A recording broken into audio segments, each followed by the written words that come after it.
Aquarius, thank you for joining me. This is your horoscope for November 2016. It's really nice to be with you today. Now, I'm going to have a look at the main influences that you'll be working with in November and how those relate to sun sign Aquarius. Please also have a look at the forecast for your rising sign and your moon sign if you want to get a nice overview. Now, for you guys, until the 9th of November, you've got Mars sitting in Capricorn in your 12th house. So out of all of the signs here, you have the most strength when it comes to actually working to overcome obstacles and to transform the way you feel about your life. You're very, very focused, you're very serious, and there's a sense of unshakable strength associated with you, which means that nothing in this life can touch you. You're like Rambo here, you're RoboCop, you are invincible at the beginning of November because what you're focused on is evidence, practical things, working towards something, achieving, and transformation through your own personal effort. You are not interested in emotional issues that may come up or obstacles which you will just jump over. The only thing, and you're using this energy perfectly. Mars is drive and desire. Capricorn is about working to achieve something. They come together perfectly and create you as someone who is only interested in moving ahead. And you embody that, and it applies to any aspect of your life. So please tackle the tough stuff at the beginning of November. You will go in there and nothing will stop you. And it's that energy of feeling like you can overcome it. And it's that strength that actually helps you achieve. You know, if you stop at the first hurdle, then things stagnate and then things are stuck. And that can happen for a number of reasons, whether you don't feel emotionally resilient enough or whether you haven't got the motivation, whatever it is, it's not going to be lacking here for you at the beginning of November. On the 9th of November, Mars moves into your sign of Aquarius in your first house. So the focus shifts and it really becomes all about how you can become even stronger within yourself and how you can flesh out your own interests and how you can make your life more of an accurate outpicturing of what you believe in here. So this is a month really where the focus is strongly on you. And that is rare for Aquarius because your nature in effect is you in connection with other people. It's not that you're isolated here, but I would say 51% of the focus is on you, whereas usually it is much more or a little bit more balanced, okay? So this is a great time to overcome personal problems, things that usually hold you back, maybe things that you haven't been able to figure out about yourself and why you sabotage yourself in certain situations. It's a great time to revisit those and overcome them and let go of them once and for all. On the 12th of November, Venus goes into Capricorn in your 12th house. And Venus is the planet of love and beauty and creativity. So there's less drive.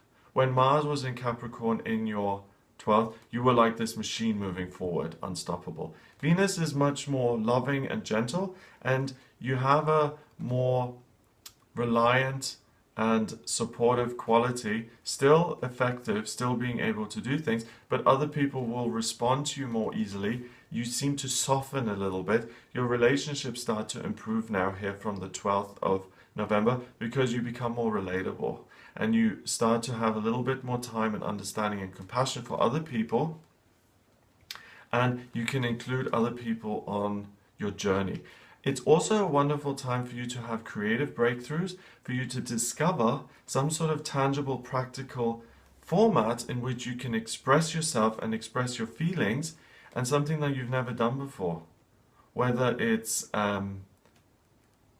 clairvoyance or working with art or pottery or performance art or dancing or writing or doing something that expresses how you feel in a loving, passionate way in some sort of observable format. So whether it is writing or pottery or dance or whatever it is, there's a real connection with your true core, with your true spiritual strength in a beautiful, loving, creative way. And that now stays in place until the end of the month. So this is a month of self-discovery. On the 13th, Mercury moves into Sagittarius in your 11th house. So you really start to now, I feel like you've built your confidence and you're looking ahead to the future and how you can realize your hopes and dreams in a genuine, consistent, practical way. So it seems to me like the beginning of the month has really encouraged you to do even more, and now nothing can stop you. On the 14th of November, the full moon happens, and that happens in Taurus in your 4th house. Now, this isn't just any full moon, it's a super moon. The moon at this point is closest that it's been to the Earth this century so far, and it's not going to be this close until 2034. So it will look bigger, but also it's going to influence us more because it's closer. So the moon in Taurus really showers us with a very nurturing, loving, earthy, practical, kind of sensual, contented, reliable, predictable, sturdy energy that feels good and that feels secure and safe. It's like a blanket. It's like feeling protected and safe and at ease and all of those things together. That happens in your 4th house of family. So out of all of the signs, again, you're going to get so much nurture and a sense of belonging and well-being and peace just by being around your family. And this is really a gift of the full moon, that you can spend time with these people and really just enjoy it and love it like very few other times in your life. On the 19th and 20th of November, and I say both days because it depends on where you are, America, Europe, Australia, whether it happens on the 19th and 20th. But Neptune, the planet of dreams and aspirations, goes direct. It's been in retrograde for the last 5 months, and now it's going to stay direct until March 2017.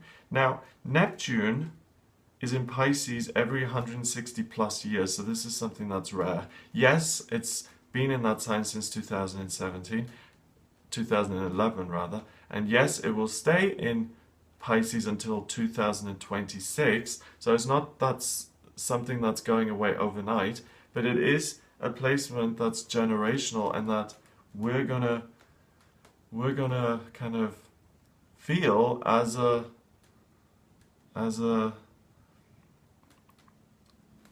chapter in human history. You know, if you were born 100 years ago, you wouldn't have experienced Neptune in Pisces. Neptune in Pisces is very happily placed. Neptune rules Pisces, and it's about being able to tune in and to visualize the unmanifest and to connect with spirit and to kind of go beyond and bring it back. And that is like the solution to living. If you connect with your inner true self, with spirit, that's where inspiration comes from. That's where you get your true self-belief from. That's where you realize that you were created by a force that loves you.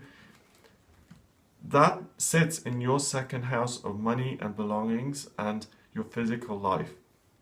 So by reflecting on the way you earn your money and the way you live and what you actually have in mind, what you dream for your life, and by asking those questions, what would the ideal situation be for me in my financial life? And you'll start getting visions of diving into pools of money. Whatever you get, that is something you can achieve. So ask yourself that and visualize it and see it. And once you see that information, then you've got something to work towards. Then you can actually start to create it in your life.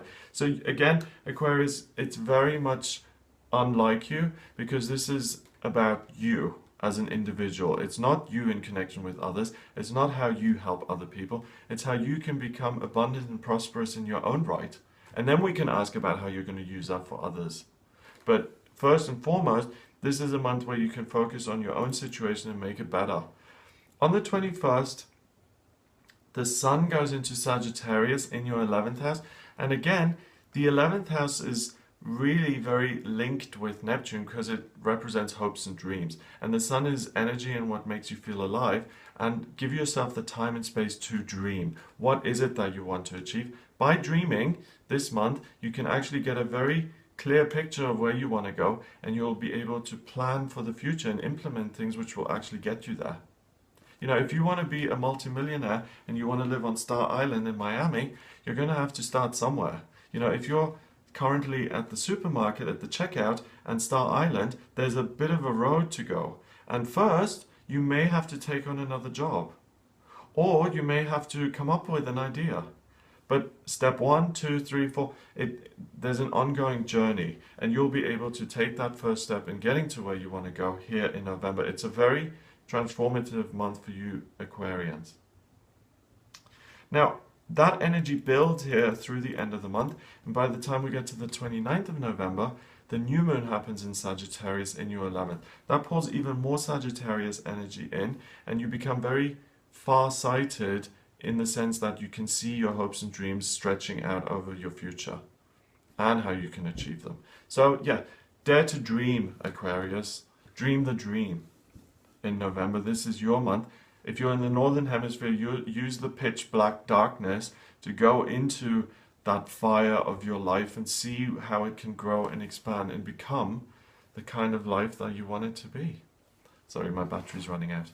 So I hope that gives you an idea of what you'll be working with. If you have, if you would like me to have a look at your birth chart and look at what's coming up for you in your finances, in your romantic life, in what your life purpose is when it comes to work, then please order a personal reading with me. My website is gregoryscott.com.